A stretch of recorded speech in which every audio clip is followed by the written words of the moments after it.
The lowcountry of South Carolina is the kind of place where time feels slower, where Spanish moss hangs heavy from oak trees, and where family names can matter more than the law itself.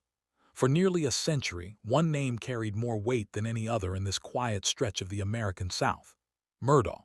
It was a name spoken with familiarity, respect, and in some cases, quiet fear.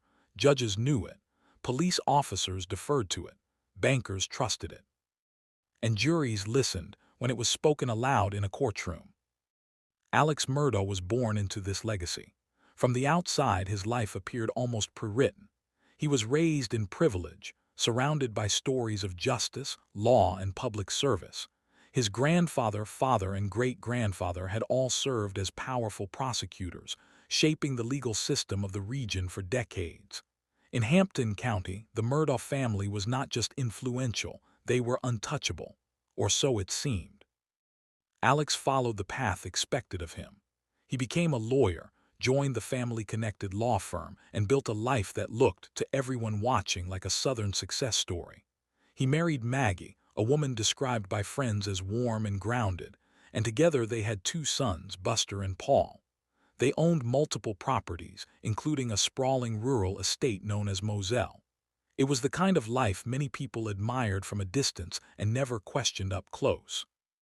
But behind the carefully maintained image, cracks were already forming.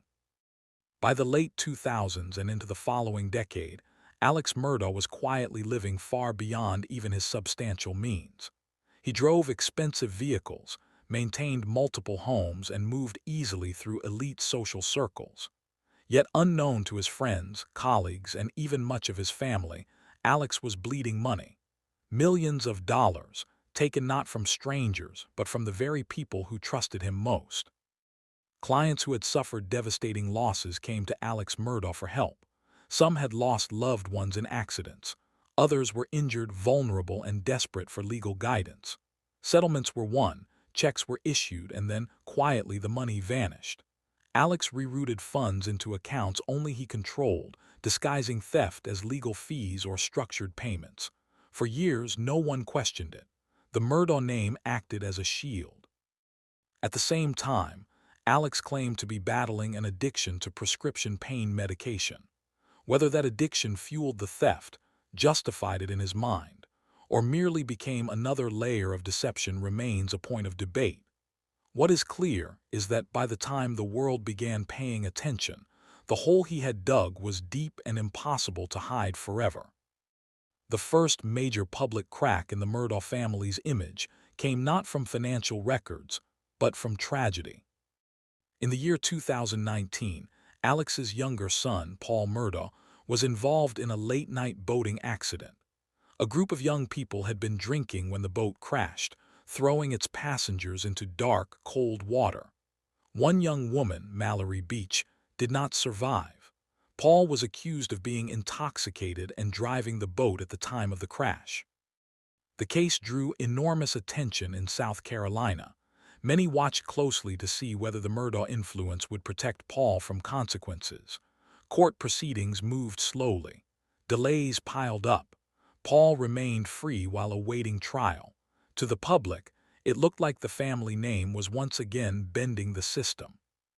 Pressure mounted, civil lawsuits followed, financial scrutiny increased, and for Alex Murdaugh, the walls were beginning to close in. By the early part of the year 2021, Alex's law firm had started asking questions. Missing funds could no longer be ignored. Accounting discrepancies were becoming impossible to explain away.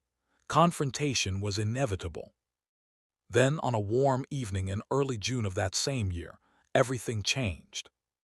On the night of June 7, 2021, Maggie and Paul Murdaugh were found dead near the dog kennels on the Moselle property. Both had been shot.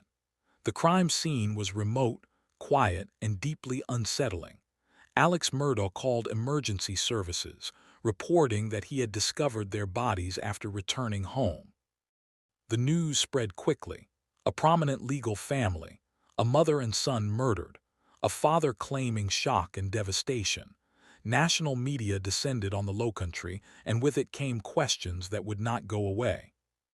At first, Alex presented himself as a grieving husband and father. He told investigators he had been away visiting his elderly mother and returned to find Maggie and Paul dead. But almost immediately, inconsistencies began to surface. Timelines did not align, details shifted, and then investigators discovered something that would become central to the case. Minutes before the murders, Paul Murdaugh had recorded a short video on his phone at the kennels. In the background of that video, investigators later determined that Alex's voice could be heard. This directly contradicted his claim that he was not present at the property at the time. As law enforcement continued to investigate the murders, Alex's financial crimes exploded into public view. His law firm forced him to resign. Theft totaling millions of dollars was uncovered. Charges were filed. The image of a respected attorney collapsed almost overnight. Then came another twist that stunned even seasoned investigators. In September of 2021, Alex reported that he had been shot on the side of a rural road. He claimed an unknown assailant had tried to kill him. Later, he admitted the truth. The shooting had been staged. He had arranged it himself, allegedly so that his surviving son could collect insurance money. What once looked like a tragic family targeted by violence now looked like something far darker. As evidence mounted, public sympathy evaporated. Prosecutors built a case not just around physical evidence but around motive, financial ruin, exposure, shame. The theory was simple and chilling. Alex Murdaugh, facing the collapse of his life and legacy, chose murder to delay the inevitable. In the year 2023, Alex Murdaugh stood trial for the murders of his wife Maggie and his son Paul. The courtroom became the stage for a dramatic unmasking. Jurors heard about stolen money, lies layered upon lies, and a family empire rotting from the inside.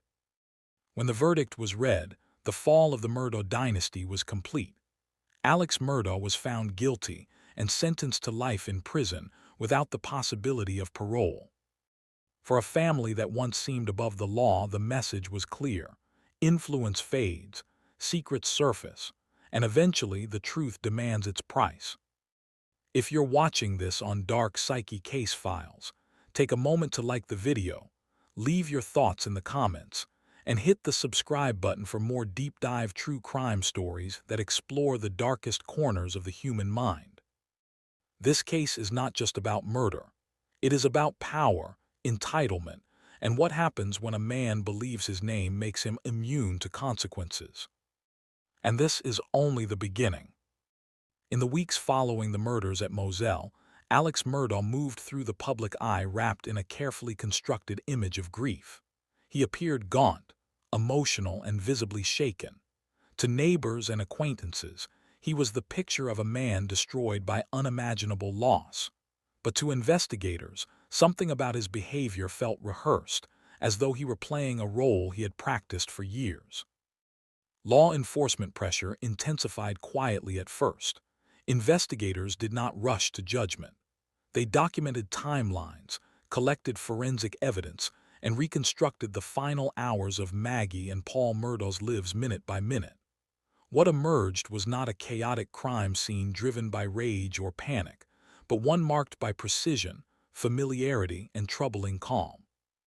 Maggie had been lured back to the Moselle property that night. Friends later confirmed she had been hesitant to go. The marriage between Maggie and Alex was strained, weighed down by rumors, financial tension, and Paul's ongoing legal troubles. Yet Alex insisted she come anyway, citing concerns about his father's failing health. It was a request she could not easily refuse. Paul, meanwhile, had been going about ordinary tasks on the property that evening. He checked on the dogs, sent messages, and filmed short videos. In those ordinary moments, unknowingly preserved on his phone, Paul captured the sound of his father's voice. That brief recording would later dismantle Alex Murdaugh's carefully constructed alibi. As investigators analyzed phone records, vehicle data, and digital activity, the timeline narrowed. Alex had been at Moselle far later than he claimed. His movements after the murders were inconsistent, hurried, and difficult to reconcile with someone discovering the bodies for the first time. At the same time, Alex's financial life was imploding in full view of the public. The law firm where he had worked for years announced that he had resigned after being confronted about missing money. Soon after, civil lawsuits began to surface, each one revealing a new layer of deception. Clients learned that settlements meant to help them rebuild their lives had been diverted, checks had been cashed, accounts had been manipulated, trust had been exploited. For many in Hampton County, this was the moment the illusion truly shattered. The same man who had once stood in courtrooms preaching justice was now exposed as someone who had preyed on the injured and the grieving. The contrast was stark and unsettling. As public opinion shifted, Alex Murdaugh's behavior grew increasingly erratic. Friends later described him as paranoid, desperate, and spiraling.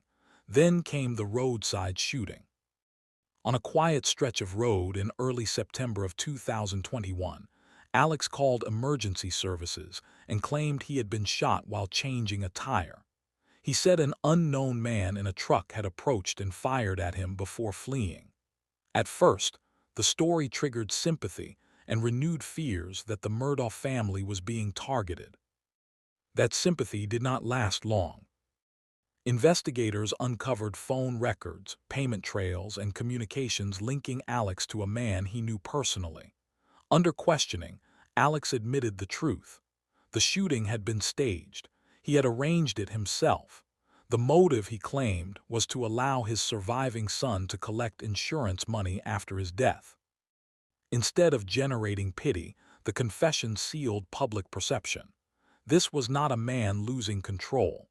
This was a man willing to manufacture violence when it suited him. Prosecutors now had something even more powerful than physical evidence.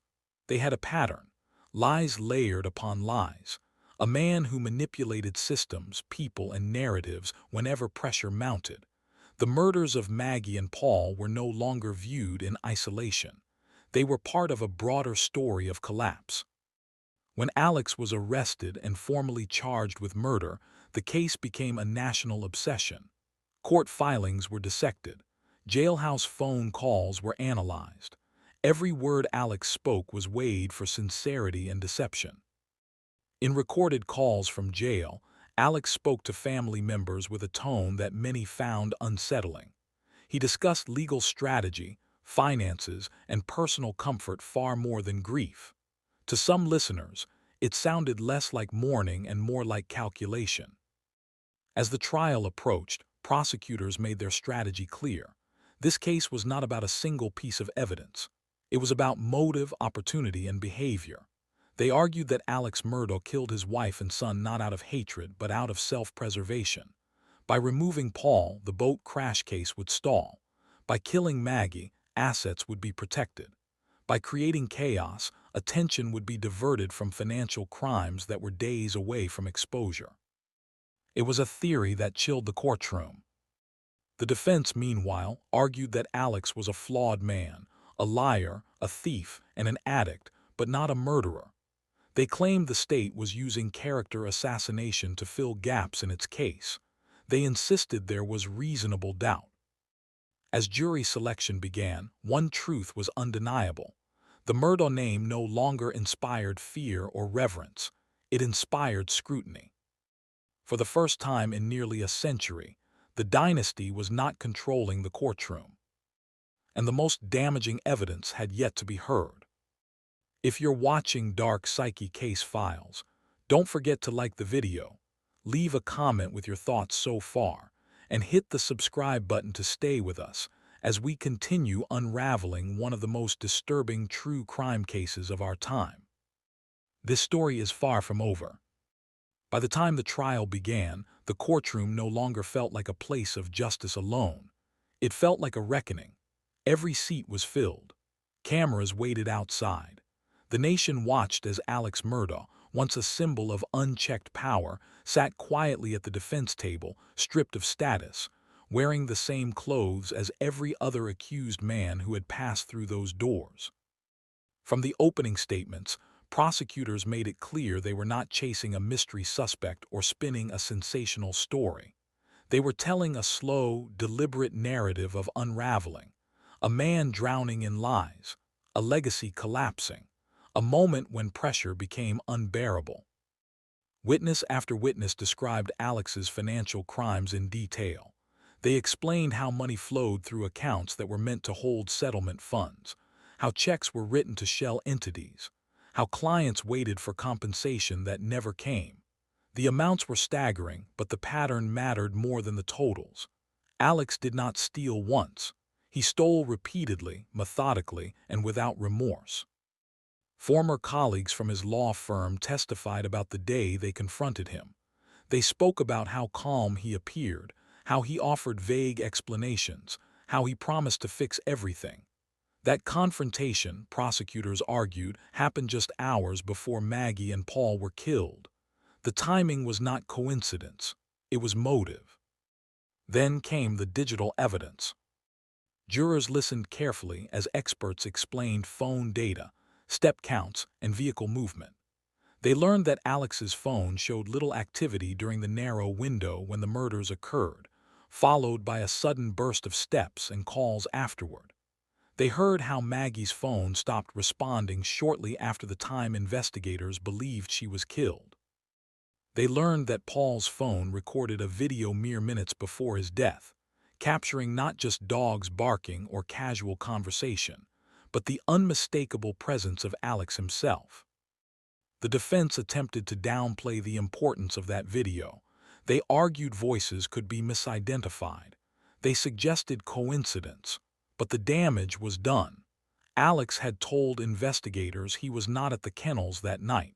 The recording said otherwise. Perhaps the most striking moments of the trial came when Alex Murdaugh took the stand in his own defense. For days, the courtroom listened as he admitted to lie after lie. He acknowledged stealing from clients. He admitted deceiving friends and colleagues. He confessed to staging the roadside shooting. Over and over, he explained that he lied because of addiction, shame, and fear. But when asked about the murders, Alex denied responsibility. His voice cracked. He spoke of love for Maggie and Paul. He described the moment he claimed to have found their bodies. He insisted he would never hurt them. To some, his testimony sounded emotional. To others, it sounded rehearsed. Jurors were left to decide whether they were hearing a broken man telling the truth or a skilled liar performing once again. Prosecutors during cross-examination were relentless. They did not accuse him of being evil. They accused him of being desperate. They asked why, if he was innocent, he had lied so consistently. Why his story changed. Why his actions after the murders focused on phone calls, logistics, and alibis rather than shock. They asked one simple question in many different ways. If Alex Murdaugh lied about everything else, why should anyone believe him now? As the trial moved toward its conclusion, the weight of the evidence felt heavy in the room. Not because there was a single dramatic revelation, but because every small detail pointed in the same direction. Opportunity, motive, presence, deception. When closing arguments were delivered, prosecutors reminded the jury that circumstantial evidence is still evidence. They urged jurors to consider the full picture, not isolated facts. A man facing exposure, a family legacy on the brink of collapse, a night when two people stood between Alex Murdaugh and total ruin. The jury deliberated for only a short time. When they returned to the courtroom, silence fell. Alex stood as the verdict was read, guilty, guilty. There was no dramatic outburst, no collapse, just the quiet end of a dynasty that had once controlled the very system now delivering judgment. Alex Murdaugh was sentenced to life in prison without the possibility of parole. For the murders of his wife Maggie and his son Paul, there would be no second chance, no influence, no escape. As he was led away, the image was impossible to ignore. A man who had spent his life manipulating the law was now fully claimed by it. If you're watching Dark Psyche Case Files, take a moment to like this video, share your thoughts in the comments, and hit the subscribe button so you don't miss the final chapters of this case. Because the conviction was not the end of the story. It was only the beginning of the aftermath. The conviction of Alex Murdaugh did not bring closure. Instead, it opened a door into a deeper, more unsettling aftermath that rippled far beyond the courtroom. For the families affected, for the small towns of the Lowcountry, and for a public that had watched the trial unfold, the guilty verdict answered only one question. It did not explain how so much damage had been allowed to happen for so long. As Alex Murdaugh was transferred into the state prison system, investigators and prosecutors turned their full attention to what remained. Financial crimes that had once been background noise now became the main focus. Victims who had waited years for justice finally saw their stories taken seriously. Each case revealed the same pattern: trust offered freely and then quietly betrayed. Some victims had lost family members in tragic accidents. Others had suffered life-altering injuries. They described sitting across from Alex Murdaugh in his office, believing he was fighting for them. They recalled phone calls that went unanswered, payments that were always delayed, explanations that never quite made sense.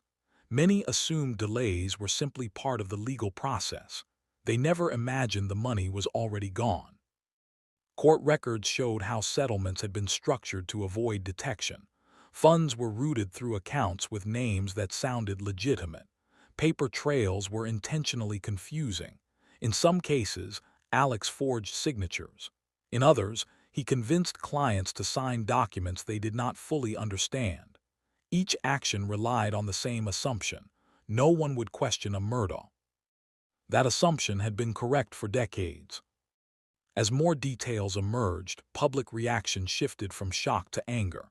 People began asking how many warning signs had been ignored, how many officials had looked the other way, how a single family could wield such influence without accountability. For Hampton County, the revelations were deeply personal. This was not an abstract scandal. It involved neighbors, classmates, coworkers, and friends. The spotlight also turned to law enforcement and the legal system itself. Critics questioned whether early investigations into the boat crash had been mishandled. Body camera footage from responding officers was scrutinized. Statements were replayed. Decisions were re-examined. While no widespread conspiracy was proven, the perception of favoritism lingered. For the surviving members of the Murdaugh family, life became something unrecognizable. Buster Murdaugh, Alex's eldest son, was left carrying a name that now felt like a burden. He had lost his mother and brother. His father was imprisoned for their murders. Every public appearance drew attention. Every silence invited speculation. Though never charged with any crime related to the case, he lived under a shadow he did not create and could not escape. Maggie Murdaugh's family withdrew from public view, choosing privacy over commentary. Friends described them as devastated and exhausted by years of legal proceedings and media attention. Grief, once private, had been dissected in headlines and court transcripts. Healing, if it came at all, came slowly. Meanwhile, Alex Murdaugh began the next phase of his life behind bars. From prison, he continued to make phone calls. Those calls were recorded, analyzed, and in some cases made public. Listeners noted that even after conviction, Alex focused heavily on legal maneuvering. Appeals were discussed. Assets were mentioned. Comfort and routine were recurring topics.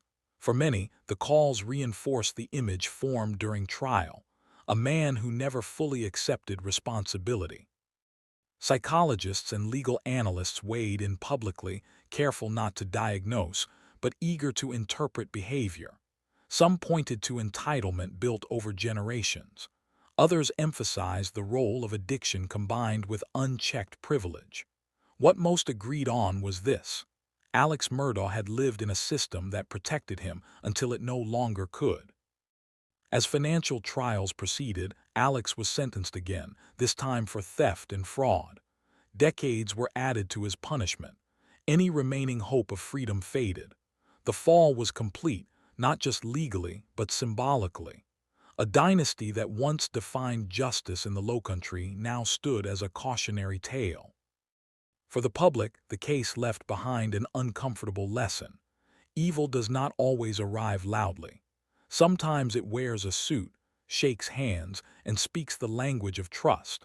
Sometimes it hides behind tradition and reputation, relying on the belief that certain people are simply above suspicion. If you're watching Dark Psyche Case Files, take a moment to like this video, share your thoughts in the comments, and hit the subscribe button. Your support helps us continue uncovering the truth behind cases where power, deception, and human psychology collide. But there was still one question hanging in the air, unanswered and deeply unsettling. How many opportunities had there been to stop this sooner? And what does justice really look like after so much damage has already been done? As the legal consequences mounted, the deeper psychological weight of the Murdaugh case began to settle in. What had once been framed as a shocking crime gradually transformed into something more complex and unsettling. This was no longer just a story about violence or fraud. It became a case study in how power reshapes behavior, how entitlement distorts morality, and how silence can become complicity. In Hampton County, conversations changed. Longtime residents who had grown up hearing the Murdaugh name spoken with respect now spoke about it in hushed, uneasy tones. Some admitted they had always suspected things were not right, but never felt comfortable saying so. Others expressed guilt, wondering whether their silence had allowed harm to continue unchecked. The case forced a community to confront its own relationship with authority. Former clients of Alex Murdaugh began to speak publicly, many for the first time. Their stories followed a familiar pattern. Trust came first, gratitude followed, then confusion. Months passed without payments. Phone calls were not returned. Meetings were postponed. Each delay was explained away with confidence and reassurance. It was only after the murders that the truth came into focus. For some victims, the financial loss was devastating. Medical bills went unpaid, homes were lost, futures were altered, and the emotional toll lingered even longer than the financial one. These were not abstract crimes committed on paper. They were deeply personal betrayals that compounded trauma instead of healing it. As sentencing hearings continued, prosecutors detailed the full scope of Alex Murdaugh's deception. The numbers were staggering, but again, it was the method that mattered most. He did not steal impulsively. He stole patiently. He adjusted when systems changed. He exploited relationships, and every step depended on the assumption that no one would dare challenge him. That assumption had been shaped over generations. The Murdaugh legacy was built on proximity to power. Prosecutorial authority blended into social influence. Law enforcement relationships blurred professional boundaries. Over time, respect hardened into deference, and deference became a blind spot. Experts later noted that systems rarely collapse because of one person alone. They collapse because many people benefit from not asking questions. The Murdaugh case exposed how easily justice can be weakened when reputation replaces accountability. Inside prison, Alex Murdaugh's life narrowed to routine and repetition. His days were defined by schedules he could not control. The man who once dictated outcomes now followed rules. Yet even there, his behavior reflected old habits. He continued to speak in legal language. He continued to plan. He continued to appeal. To some observers, this persistence suggested denial. To others, it suggested something more ingrained, a lifelong belief that consequences were temporary, negotiable, and ultimately avoidable. Public fascination with the case did not fade quickly. Documentaries were produced. Podcasts dissected timelines. Social media users debated motives and morality. But amid the noise, one truth remained constant. Maggie and Paul Murdaugh were gone. No analysis could change that. Friends of Maggie described her as someone who valued family and stability. She had stepped back from public life, focusing on home and relationships. Her death was not just a crime. It was the erasure of a future that had nothing to do with courtrooms or power. Paul, despite his troubled public image following the boat crash, was still young. His life was unfinished. Whatever accountability awaited him in court, it was meant to be decided through law, not violence. His death cut off the possibility of responsibility, growth, or redemption. As years passed, the Murdaugh case became shorthand for something larger than itself.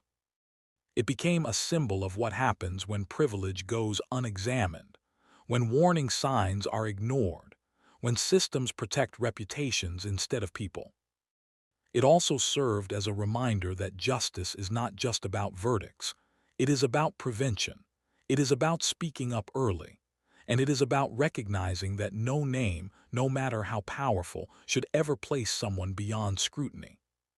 For viewers following this story on dark Psyche case files, this is the point where reflection becomes unavoidable. Cases like this force us to ask uncomfortable questions, not only about the individuals involved, but about the environments that allow such behavior to thrive. If you haven't already, take a moment to like this video, leave a thoughtful comment, and hit the subscribe button. Your engagement helps keep these stories alive, not for entertainment alone, but as warnings written in real lives. Because the most chilling part of the Alex Murdaugh story is not that it happened. It is how long it took for anyone to stop it.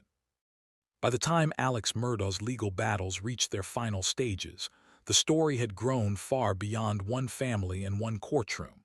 What remained was not simply the record of crimes committed, but the long shadow they cast. In many ways, the end of the legal process marked the beginning of a deeper reckoning, one that could not be resolved by sentencing alone. The victims of Alex Murdaugh's financial crimes began the slow process of rebuilding. Some received partial restitution through court orders and civil proceedings. Others did not. Money, once gone, does not always return in full, and even when it does, trust is rarely restored. For those who had believed in Alex as a protector, the emotional damage lingered long after the final checks were issued. In interviews and victim statements, a recurring theme emerged. Many said the betrayal hurt more than the financial loss. They had not only lost compensation, they had lost faith in a system that was supposed to protect them. For years, they assumed delays and confusion were normal. They blamed themselves for being impatient or uninformed. Only later did they realize they had been manipulated by someone who understood their vulnerability and used it deliberately. As these stories surfaced, they painted a fuller picture of Alex Murdaugh than the courtroom alone ever could. He was not simply a man who snapped under pressure. He was someone who, over time, learned that deception worked. Each successful lie reinforced the next. Each avoided consequence strengthened the belief that he was immune. The question many observers asked was not whether Alex Murdaugh was guilty, but when he crossed the line from misconduct into catastrophe. Some pointed to the early financial thefts, others to the boat crash and its aftermath, others still to the moment he was confronted by his law firm. In reality, there may not have been a single turning point. There may have been dozens, each ignored, minimized, or explained away. The system, too, came under scrutiny. Law enforcement agencies reviewed policies. Prosecutorial offices reassessed internal safeguards. Financial oversight procedures were questioned. While reforms were discussed and in some cases implemented, critics argued that true change requires more than paperwork. It requires cultural shifts. It requires the courage to question authority, even when doing so is uncomfortable. The Murdaugh name, once synonymous with justice in the Lowcountry, became synonymous with warning. Parents spoke to children about it as an example of how power can corrupt. Law students studied the case not as a tale of brilliance gone wrong, but as a lesson in ethical erosion. Journalists returned to it repeatedly, not because it was sensational, but because it was instructive. Inside prison, Alex Murdaugh aged quietly. The man who once moved freely through courtrooms now lived within rigid boundaries. Appeals were filed and denied. Legal avenues narrowed. With each ruling, the reality of permanence settled in deeper. Those who communicated with him noted that he continued to frame his life in terms of strategy and consequence. Rarely did he speak publicly about remorse in a way that felt complete.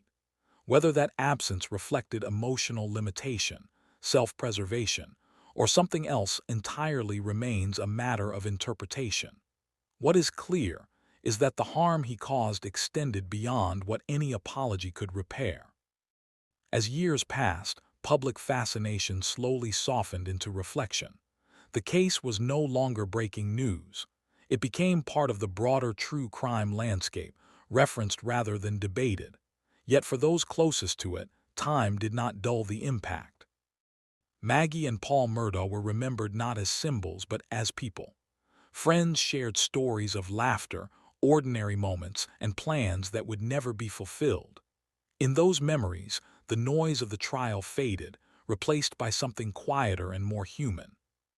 The final legacy of the case remains unsettled. Some see it as proof that justice eventually prevails, even against powerful families.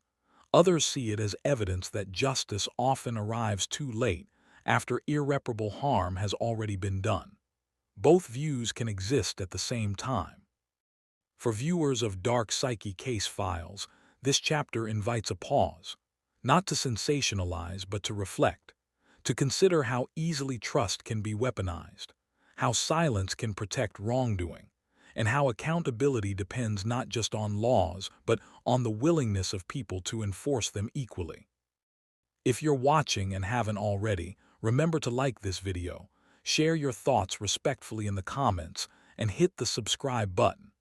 Your support helps keep stories like this grounded in truth, responsibility, and human consequence. Because the darkest cases are not always defined by violence alone.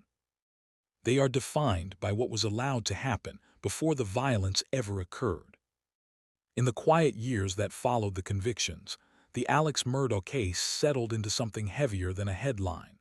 It became a cautionary echo, replayed whenever conversations turned to power, privilege, and accountability.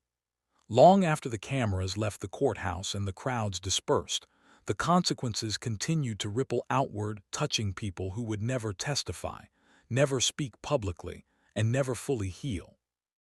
For Hampton County, the damage was not only reputational. Trust, once fractured, proved difficult to rebuild. People questioned institutions they had relied on their entire lives. Law enforcement, the courts, and legal professionals faced a skepticism that lingered well beyond the case itself. Even those who had done nothing wrong found themselves navigating a community more cautious, more guarded, and far less willing to assume good faith. The Murdaugh name, once engraved into the identity of the Lowcountry, slowly faded from public spaces. Buildings were renamed. Associations were quietly severed. What remained was not erased history but reframed history, a reminder that legacy does not guarantee virtue and that tradition, left unchecked, can become a shield for harm. In prison, Alex Murdaugh lived with the permanence of his actions. Appeals exhausted themselves. Sentences stood firm. Time, once measured in court dates and negotiations, stretched into an unbroken horizon. For a man who had spent his life controlling outcomes, the loss of agency was absolute. There were no public moments of revelation, no dramatic confessions, just the slow erosion of relevance. And perhaps that, more than any sentence, marked the true end of his power. For the families of Maggie and Paul, the passage of time brought a different kind of endurance. Grief did not follow a legal timeline. It resurfaced in anniversaries, memories, and quiet moments when the world moved on without them. Justice, while delivered, could not restore what was taken. It could only acknowledge that it should never have happened. Paul Murdaugh's story remained complicated in public memory, shaped by the boat crash and the life cut short before accountability could unfold. Maggie Murdaugh's story remained quieter, defined by relationships rather than headlines. In the end, both were more than the roles assigned to them by tragedy. They were human beings whose lives ended violently, and whose deaths forced an entire system to look inward. As the years passed, the case found its place in the broader conversation about true crime itself. Viewers and listeners began to question not just what happened, but why these stories resonate. The Alex Murdaugh case was not compelling because it was shocking. It was compelling because it was familiar. It showed how wrongdoing can thrive in plain sight, how people can confuse respect with trust, how warning signs can be dismissed when they challenge comfort. This is where the story ultimately rests. Not in the courtroom, not in the prison, but in the uncomfortable truth that systems are only as strong as the people willing to question them. For those watching dark Psyche case files, this story stands as more than entertainment. It is a reminder that the darkest outcomes are often preceded by years of smaller choices, overlooked details, and unchallenged behavior. Violence is rarely the beginning. It is the end of a long chain of silence. If you followed this case from the beginning with us, take a moment to like this video, leave your thoughts in the comments, and hit the subscribe button. Your support allows us to continue telling these stories responsibly, with care for the victims and respect for the truth. Because true crime is not about fascination with evil. It is about understanding how it is allowed to grow. And remembering that justice, when it finally arrives, is never as powerful as preventing harm in the first place. This concludes the Alex Murdaugh story for Dark Psyche Case Files.